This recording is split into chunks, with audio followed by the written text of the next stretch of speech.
రాజమహేంద్రవరం నగర ప్రజల సమస్యల పరిష్కారానికి నీతి, నిజాయితీ, చిత్తశుద్ధితో కృషి చేస్తున్న రాష్ట్రీయ ప్రజా కాంగ్రెస్ పార్టీ అధినేత మేడా శ్రీనివాస్కు జర్నలిస్ట్ డెమోక్రటిక్ రైట్స్ ఫోరం మద్దతిస్తోందని, మే 13న జరిగే సార్వత్రిక ఎన్నికల్లో ఓటేసి గెలిపించాలని తాము విస్తృతంగా ప్రచారం నిర్వహిస్తామని ఫోరం ప్రతినిధులు తెలిపారు.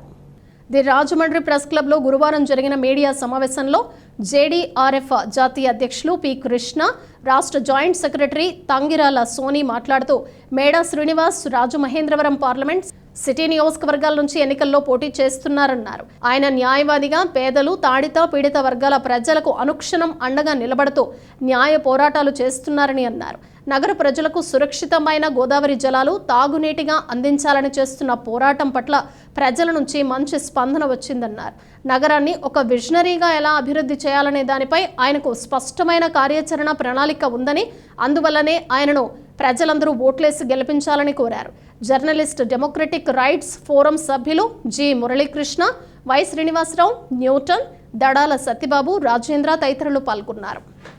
ప్రజల పక్షం నిరంతరం సేవ చేస్తూ వారి పక్షమై కలమై గలమై మాట్లాడుతున్నటువంటి వ్యక్తి.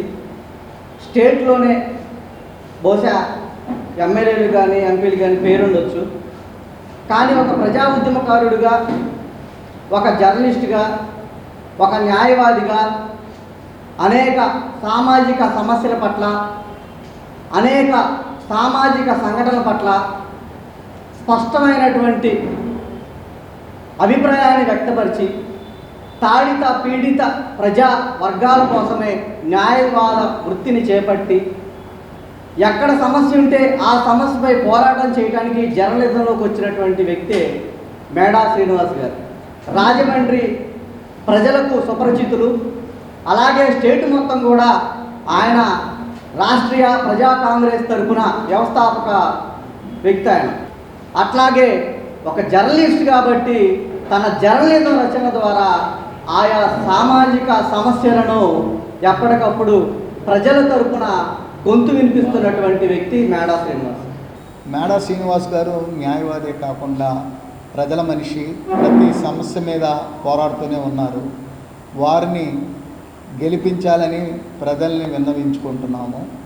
వారికి అత్యధిక మెజార్టీ ఇవ్వాలని మేము మిమ్మల్ని అందరినీ మీడియా ద్వారా ప్రజలకు తెలియజేయాలని కోరుకుంటున్నాం.